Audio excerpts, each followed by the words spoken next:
the National Audubon Society continues its hard work for very special reasons.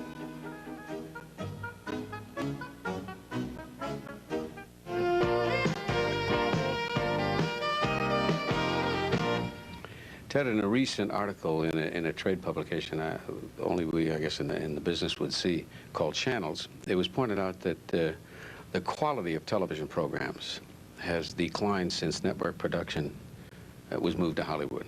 Do you agree with that? Well, I was, how long ago was that? I mean, I can only fairly recent. I read that, fairly recent. No, I mean, but when did the production all move here? That was 25 years ago? Oh, no, no. 20? No. As a matter of fact, I wouldn't say it's been more than 10, because there used to be an awful lot of programming in New York when I was back doing my show in Philadelphia, right. And I didn't move out here until '78. Well, I definitely feel that the quality of television programming has generally declined, certainly in the last 10 years. I didn't watch much television before I got in the television business. I really didn't. But there's much more emphasis on sleaze than there was. I mean, there used to be Ed Sullivan and Jackie Gleason and G.E. Theater and Loretta Young. I mean, the Perry Mason, the programs were of a higher type years ago than I think they are today generally. I still think there's room for an Ed Sullivan type show. Oh, absolutely. That show was brilliantly booked, and if you look back, I mean, he brought the Beatles on that show. He brought acts from overseas. He introduced so many things to television. It was widely received. I think variety definitely has a place, and we run a program, a variety program. It's mainly music on the Superstation live from Nashville, called Nashville Alive. That our budget's really the Ed Sullivan type program. Maybe someday we'll do one like that. I hope so. I'd like to. I'd like to be a part of that. Right. You know, many of the people out there have certainly read about your tremendous rise to success, but I'd kind of like to hear it, and I'm sure they would, in your own words. How early in life did your relentless ambition begin? Did this happen when you were very young? You alluded to the fact that you sold papers at age 6 or something. Well, I don't know. It just, I don't really feel like I'm that ambitious. Oh, come on. I'd hate to follow you around for a week. Yeah, well, I just work hard, but I know a lot of people that work hard. My father worked hard and set an example for me, and I know a lot of people that work hard. What does it mean, working hard? What is your day like? Work hard is, you know, hustle all day long. You know, you talk about hustlers. Pete Rose on the baseball field. I try and do that all day long. Yeah.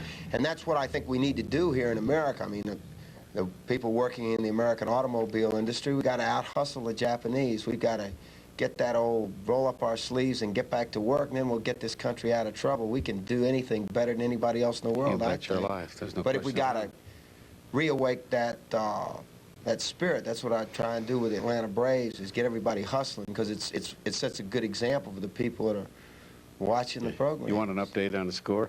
Well, we're losing last time I checked. It's only 2-1. You weren't losing that bad. What kind of a kid were you? I don't know, just a regular kid. I spent, my sport was sailing, and I dedicated a lot of time to that. I read a lot, and I worked a lot as a child. My father had me working in the company business full-time in the summers, 45-hour week when I was 12 years old. So, and I didn't mind. It was a good thing. It bothered me a little at the time because all my friends were fishing when I was working, but I guess I learned a lot. Yeah, that was a good habit he got you into. Yes, but is your day a very long day?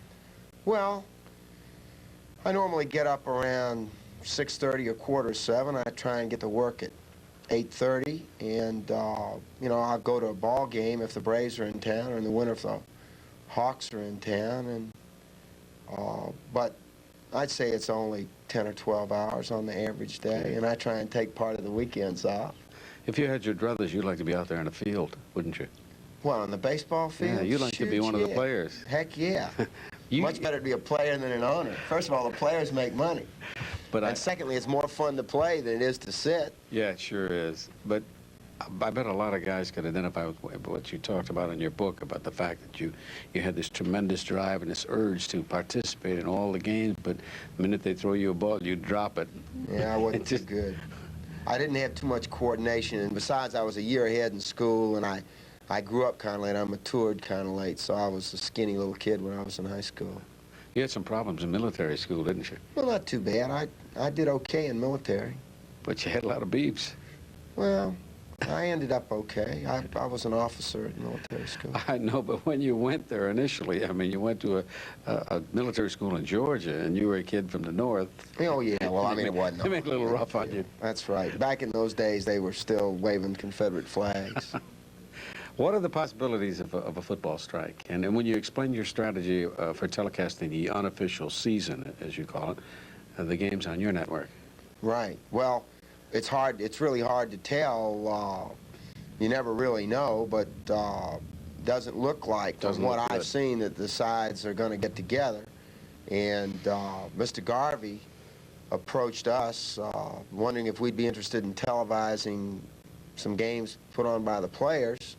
And really, the players put on the games anyway, so we said, shoot, yeah, we'd be happy to do it in the event there's a strike, so the football fans of America won't be totally deprived, and also it'll give the players a little something to tide themselves over.